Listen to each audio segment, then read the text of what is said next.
نہیں، یہ تو میرے خیال میں آلموسٹ سارے ہی مانتے ہیں، اہل تشیع کے اندر بھی یہی موقف ہے کہ مولا علی نے بیعت کر لی تھی ابو بکر عمر عثمان کی۔ ہاں، وہ ان میں سے بعض یہ کہتے ہیں کہ مولا علی نے جی وہ بس تقیتاً بیعت کی تھی، دل سے نہیں کی تھی۔ تو ہم کہتے ہیں یار یہ موقف نا ان کا میرے خیال میں اہل تشیع کا بہت ہی غلط ہے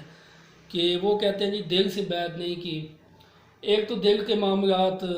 اللہ ہی جانتا ہے، اب دل چیر کے تو کوئی نہیں دیکھ سکتا۔ دوسرا ہم کہتے ہیں کہ تقیہ اگر کیا تھا تو ان 30 سالوں میں کہیں تو اظہار ہو جانا چاہیے تھا تقیے کا۔ دیکھیں نا،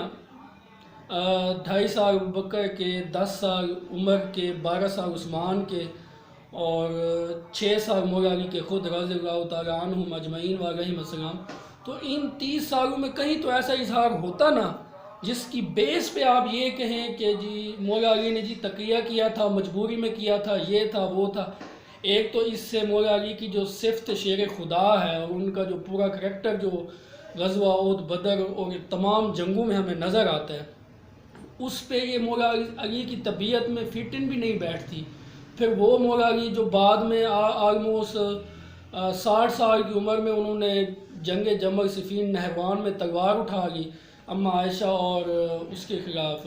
طلحہ زبیر کے خلاف۔ اب اماں عائشہ کی جو رسپیکٹ ہے وہ ظاہر ہے کتنی ہے امت کے اندر، وہ ماں ہے،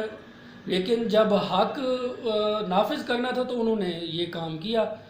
تو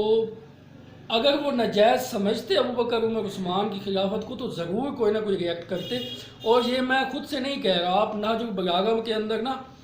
اگر جو خطوط لکھے ہیں نا مولا علی نے حضرت معاویہ کے نام، معاویہ ابن ابی سفیان کے نام، ان میں جو مکتوب نمبر 6 ہے ان کا نہج البلاغہ میں، بلکہ وہ میں ڈال بھی دوں گا جب یہ بلکہ وہ میں پڑھ لیتا ہوں، بلکہ میں یہ اگر کھول کے نا پڑھ لیتا ہوں، یہ مکتوب نمبر 6۔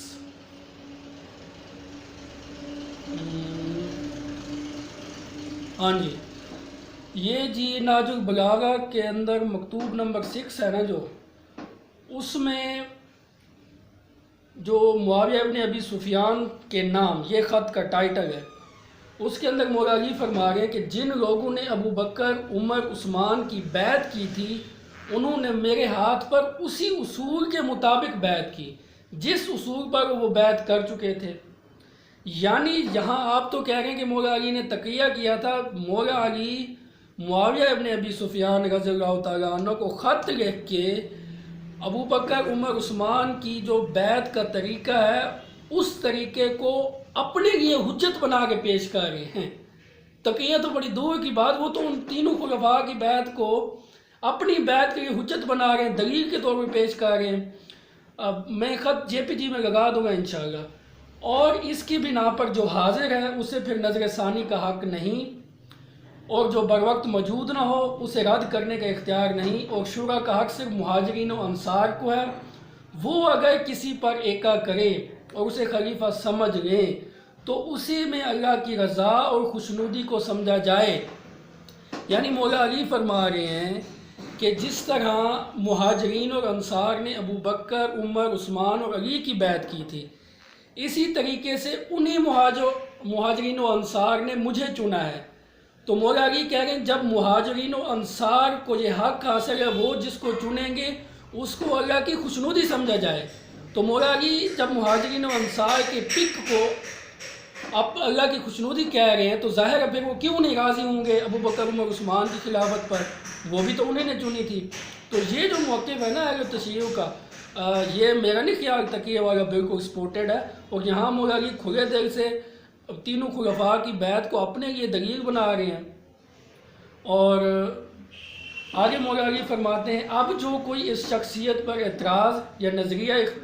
نیا نظریہ اختیار کرتا ہو، الگ ہو جائے، تو اسے وہ اسی طرح واپس لائیں گے جدھر سے وہ منحرف ہوا، اور اگر انکار کرے تو اس سے لڑیں، کیونکہ وہ مومنوں کے طریقے سے ہٹ کر دوسری راہ پر ہو گیا ہے۔ جدھر وہ پھر گیا ہے اللہ تعالیٰ بھی ادھر ہی اسے پھیر دے گا۔ تو یہ میں نے نہج البلاغہ میں جو خطبہ نمبر 6 ہے، یہ اس بات پر واضح دلالت کرتا ہے کہ مولا علی نہ صرف راضی تھے، بخوشی انہوں نے بیعت کی، اور بڑھ چڑھ کے انہوں نے خلافت میں حصہ لیا، مشروں میں شامل رہے تمام، بلکہ اسی نہج البلاغہ میں تو اہم مشروں میں جو جنگ یرموک اور قادسیہ سے پہلے سیدنا عمر کو مشورے دے رہے ہیں، وہ بھی نہج البلاغہ کے اندر خطبات موجود ہیں انشاءاللہ، وہ بھی کسی دن اس بھی پیش کر دوں گا، میں جے پی جی کے ساتھ پڑھ دوں گا انشاءاللہ۔ تو یہ جو موقف ہے نا کہ تشیع کا کہ مولا علی نے تقیہ کیا ہوا تھا، وہ راضی نہیں تھے، یہ باتیں ہے، اس کو نہج البلاغہ اور مولا علی کا 30 سال کا ایٹیچیوڈ بالکل بھی سپورٹ نہیں کرتا۔ اب اگر کسی نے نہیں ماننا تو ظاہر ہے اس کو اب زبردستی تو نہیں منوا سکتے۔